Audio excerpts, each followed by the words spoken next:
8:15 de la mañana, estamos de vuelta, jueves 30 de octubre del 2025. Conversemos esta mañana con Cristian Valdivieso, director de Criteria. Hablemos de encuestas antes que no podamos hablar de encuestas. Cristian Valdivieso, ¿cómo te va? Bienvenido, buenos días.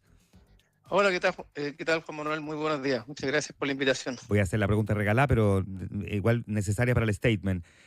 Primero, hablemos de la veda de las encuestas. ¿Cuál es la opinión que tienen ustedes respecto de lo que empieza a regir en algunos días más?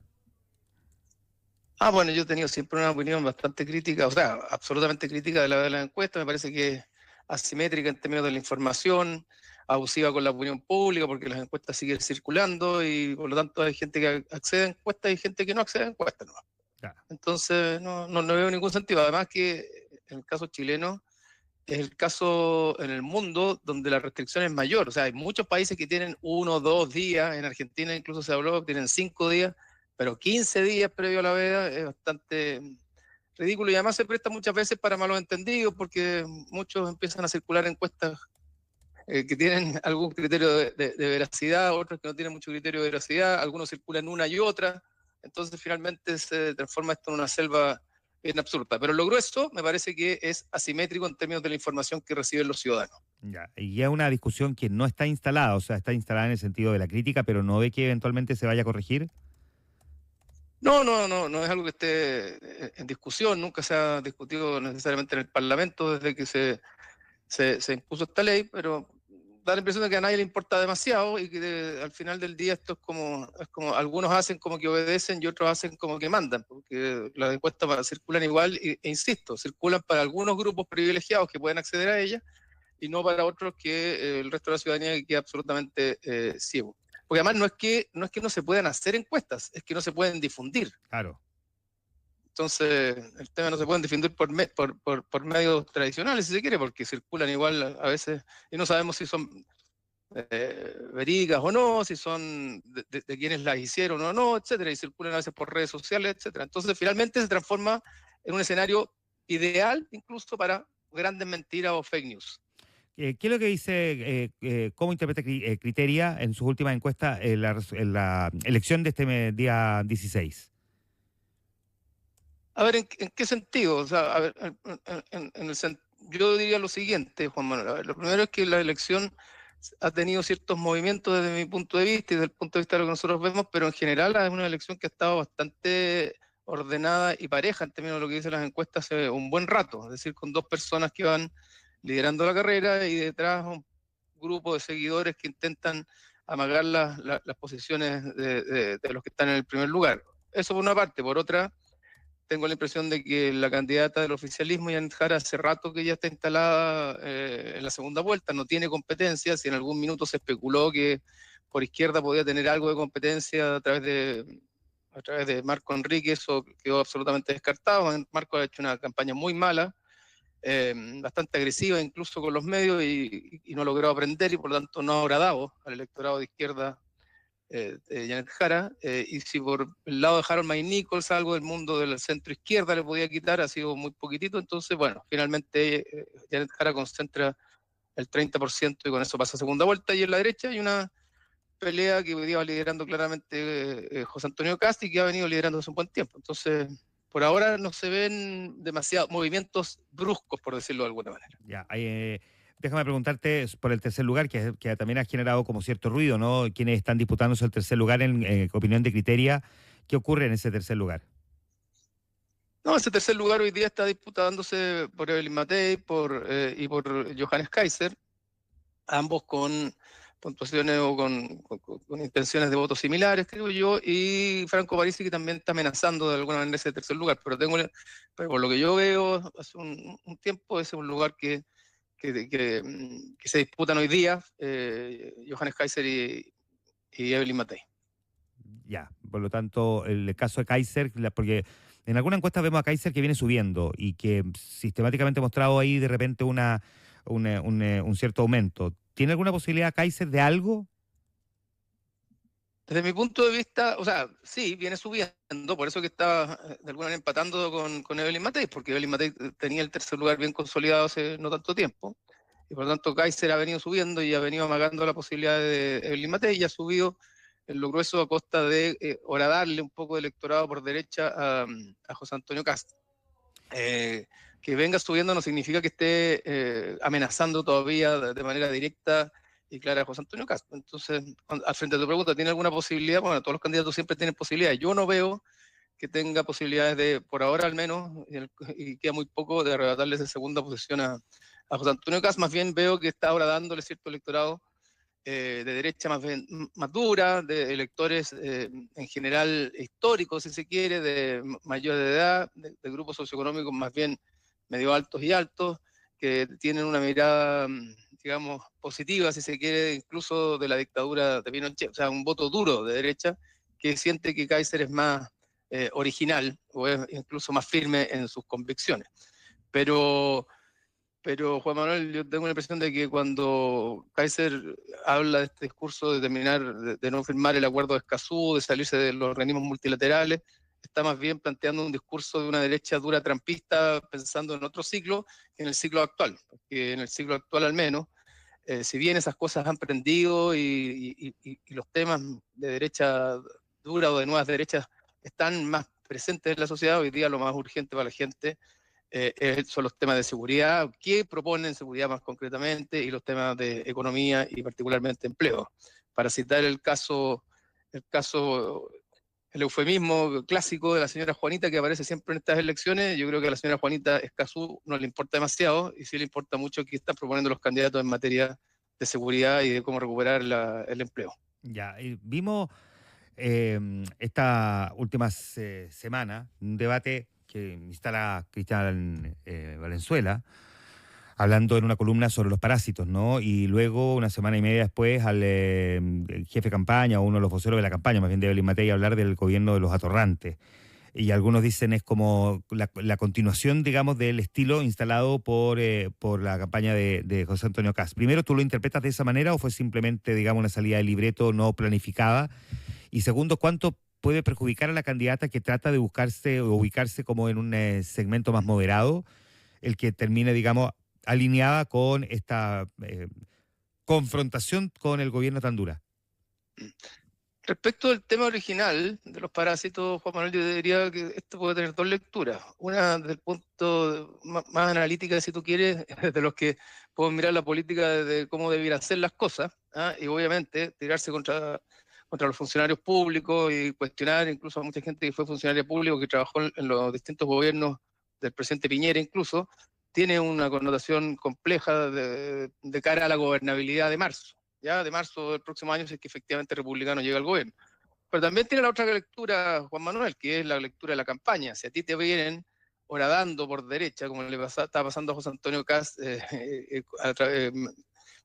por Johannes Kaiser, bueno, tú tienes que buscar también defender ese flanco y también puede interpretarse desde esa óptica. Entonces, claro, uno como analista dice, mira, aquí la apuesta es por la gobernabilidad y qué va a pasar desde el 11 de marzo en adelante, y por lo tanto los parásitos es algo que solo atenta contra esa posibilidad de llegar a un acuerdo, a un cierto consenso para trabajar en conjunto de cara a lo que viene. Pero también es cierto que si te pones en la lógica de la campaña y te están mordiendo por derecha, bueno, probablemente también es parte de una estrategia para salir a defenderse de ese voto que te está quitando Kaiser por derecha. Uh-huh. Y respecto de la jugada allí, de estos días del comando de Evelyn Matei, bueno, sin duda aparece esto como parte de una estrategia de mirar ahora con más fuerza al gobierno, de transformarse en alguien que es radicalmente opositor al gobierno, porque toma nota de que mucho de esta elección tiene que ver con un voto antigobierno, ¿verdad? Con votar contra el gobierno en alguna medida, y que la lógica de buscar los acuerdos, la unidad, los consensos,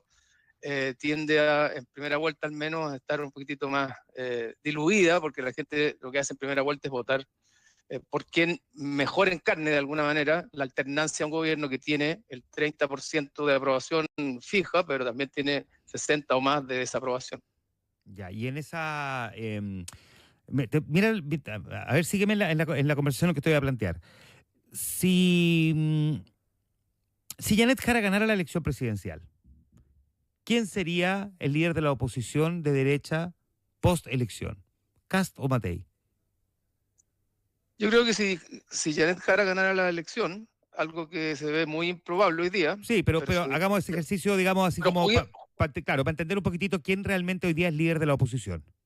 Juguemos a eso, Ya. juguemos a eso. Lo diría de la siguiente manera. Si Janet Jara logra sacar más del 35% de los votos y la derecha llega muy dividida por no haber hecho una primaria y por lo tanto llega, digamos, con el primer lugar en torno al 20%, el segundo de 19% y el tercero 18%, por decirlo de alguna manera, es el mejor escenario para Jara, que además podría eventualmente ir a pedir o a negociar con Franco Parisi para poder sumar algo de su votación, porque hoy día Parisi en el mundo de la derecha pesa poco y hemos visto que se va reacomodando también en función de los contextos sociales y políticos. Ya está con Pamela Giles, ya habló de retiro. Bueno, podría, de retiro de fondos previsionales, podría eventualmente en ese contexto sumar y ganar a Janet Jara. Yo creo que la oposición en ese contexto en general tendría más bien a ser liderada por Johannes Kaiser, que encarnaría una derecha más dura, más radical, si se quiere, con un espacio que hoy día no está teniendo todo el espacio que tendría. Es una derecha que en algún minuto intentó representar a José Antonio Kast y se dio cuenta que no había había agua en la piscina, pero no la suficiente para ser tan relevante, y que hoy día lo que primaba en la ciudadanía era la necesidad de enfrentar los temas de seguridad esencialmente. ¿Ya? Entonces yo, si me preguntas, yo creo que saldría muy dañado José Antonio Kast, saldría dañada Evelyn Matei, y que quien quedaría principalmente sería en este caso Johannes Kaiser. ¿Cuál es, según tú, la apuesta de Johannes Kaiser en esta elección? Al margen de lo obvio, que le quisiera apostar a pasar a segunda vuelta, pero en el fondo, ¿cuál crees tú que es la estrategia detrás de haber lanzado esta candidatura presidencial, precisamente posicionarse en esa línea? Yo tengo la impresión que sí, crecer parlamentariamente también, y es una estrategia parecida, si se quiere, a la que tuvo José Antonio Kast el 2017, que fue una estrategia de diferenciación de la derecha en ese minuto tradicional, de la derecha que iba a gobernar, que encarnaba el presidente Piñera, y mirarla un poquitito desde afuera, y radicalizarla. Tengo la impresión de que Johannes Kaiser podría estar apostando a lo mismo. Para eso necesita una cantidad de votos importantes para quedar bien aspectado, necesita parlamentarios también, y va a tener que evaluar bien si le conviene o no entrar eventualmente a un gobierno de derecha. Yo tengo la impresión de que para ellos el negocio principal es mirar estas cosas desde afuera y confrontar desde una óptica más radical, si se quiere, más trampista. Lo que vamos a tener probablemente en Chile es un gobierno que se instala en una lógica de hacerse cargo de manera profunda, y eso es lo que le van a cobrar del tema de la seguridad. Es una lógica más de Bukele la que se instala, más que de Milei o de Trump, ¿ya? Y en la medida que la seguridad empiece a mejorar desde el punto de vista perceptual, al menos, y después desde el punto de vista objetivo, puede ir esa derecha corriendo el cerco hacia temas más valóricos, o identitario, si tú quieres. Pero hoy día creo que es bastante pragmática la aproximación que va a tener la derecha gobernante, y en esa lógica pragmática creo que Johannes Kaiser prefiere mirar un poquito de afuera para poder seguir empujando temas más identitarios o más de derecha radical o valóricos incluso. Déjame preguntarte, qué tan ileíbles son los casi 6 millones de nuevos electores para efectos de una encuesta? Son complejos, son complejos de leer, pero no son tan ileíbles. No sé si ileíbles, ilegibles o inentendibles, porque ya han votado en 3 elecciones, muchos de ellos. O sea, votaron en el 2022, votaron en el 2023, votaron con voto obligatorio el 2024 por gobernadores, por concejales y por cores. O sea, hay gente que ya ha tenido una cierta participación. Por otro lado, también pasa que el mismo hecho de que haya voto obligatorio ha hecho que la sociedad se haya politizado más en el eje izquierda-derecha. La gente, en la medida que vota, finalmente se inscribe con alguien, se inscribe o se anota con alguien, y ese alguien es parte del espectro de izquierda y derecha, y eso ya genera cierto grado de identidad. Yo te diría que lo más complejo hoy día, más que los votantes nuevos o los no habituales, en general yo creo que tiene más que ver con los jóvenes. Los jóvenes tienden hoy día a moverse dentro del espectro de manera más impredecible, si se quiere, y menos ideológica y menos ideologizada. Y lo otro es que tú tienes en la derecha 3 o 4, incluso, o en la oposición, 3 o 4 alternativas al menos, y eso hace que el electorado menos ideologizado, menos, si quieres, menos tradicional o más joven, a veces pase de uno a otro e intercambie preferencias, ¿ya? Hay algunos estudios, no sé cuánta validez le das tú, que hacen la descripción sobre los grupos etarios y a qué candidatos respaldan y que muestran una cierta transversalidad en el respaldo de los jóvenes 18 a 30 años entre figuras como Janet Jara y José Antonio Kast, cerca del 30% cada uno. ¿Comparte esas conclusiones? Sí, comparto, me hace sentido y la veo. Creo que hay un grupo de jóvenes de segmentos medios, medio altos, incluso altos, que son con capital cultural importante, que adscriben a la izquierda, que han sido muy borichistas y muy pro este gobierno, que están con Jara, y también hay un grupo de jóvenes, más bien también de esos segmentos, pero también de segmentos más populares o populares, que están más cercanos a José Antonio Kast, que ven en la mayor radicalidad de Kast algo incluso como rebelde o revolucionario, como se ha dicho en otros países, y que representa al electorado joven, que le da espacio a estas nuevas derechas, que apoyó a Milei, que apoyó Trump en Estados Unidos, y que le ha dado esa fuerza. Y por eso te digo yo también que respecto de Kaiser, que yo veo que Kaiser está ahora dando un voto más tradicional que rebelde juvenil, ¿ya? No es el voto juvenil de esa rebeldía de derecha. Que Yo es bien creo que ese voto curioso, más joven perdona, lo está que agarrando más bien Kast. es bien curioso para alguien que, digamos, tiene las plataformas digitales como un gran canal de difusión, mucho más que cualquiera de los otros candidatos, incluso más que Parisi, porque Sí. es nativo, por decirlo ahí, por decirlo así, de ese lugar, ¿no? Sí, efectivamente. Ahora, no digo que no toque o no agarre algo de voto joven. Lo que digo es que en general es un voto de personas de más edad, más tradicionales, hombres, más bien históricamente pinochetistas, si tú quieres, y que probablemente también encuentran en YouTube y en otras plataformas. No nos olvidemos que son las plataformas que también usan las ultraderechas en otros lados para hablarle a gente de distintas edades. Encuentran plataformas no mainstream, por decirlo de alguna manera, donde se puede usar un lenguaje políticamente más incorrecto y donde las etiquetas importan menos. Por último, Cristian, las encuestas generalmente son muy cuestionadas, ¿no? Cuando no dan con el resultado preciso. Hay como una cierta injusticia, digamos, de exigirle unas virtudes, digamos, que no se le exige a nadie más. Pero hay algunos que han salido a decir, porque mira lo que pasó en Argentina, porque mira lo que pasó en Bolivia. ¿Qué dice Cristian Valdivieso respecto a eso? A ver, yo digo que miremos la historia en Chile, la historia, digo, no de criterios, sino que de las encuestas en general, y los últimos años todas las encuestas le han apuntado a las tendencias. Te diría que lo más complejo fue en Chile, al menos, lo más complejo en Chile fue para el plebiscito del 2022, donde igual en general la mayoría de las empresas le mostramos la tendencia, dijimos que ganaba el rechazo. Lo que no Claro. se logró anticipar fue la magnitud de la diferencia o de la brecha.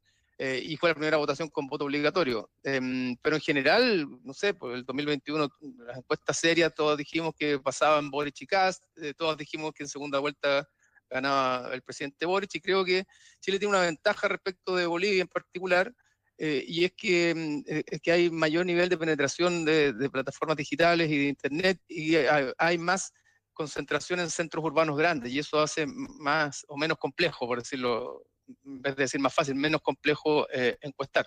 Ahora, ¿son inmunes a los problemas que puede sufrir cualquier país, en cualquier país las encuestas en Chile? No son inmunes, y siempre tienen que estar en el escrutinio público, y lo importante acá es ver cuáles son las empresas que no aparecen para una determinada elección, o no aparecen cada 4 años a hablar de predicciones electorales, y que el día después de las elecciones, si están muy lejos de lo que dijeron, bueno, tenemos que dar explicaciones, porque tenemos que seguir viviendo, comiendo y trabajando para nuestros clientes. Claro, definitivamente. Es inevitable. Cristian Valdivieso de Criterio conversando esta mañana con nosotros. Gracias, Cristian, que esté muy bien. Un abrazo. Un abrazo, Juan Manuel. Que esté muy bien. Chao, Chao, gracias. chao. Son las 8.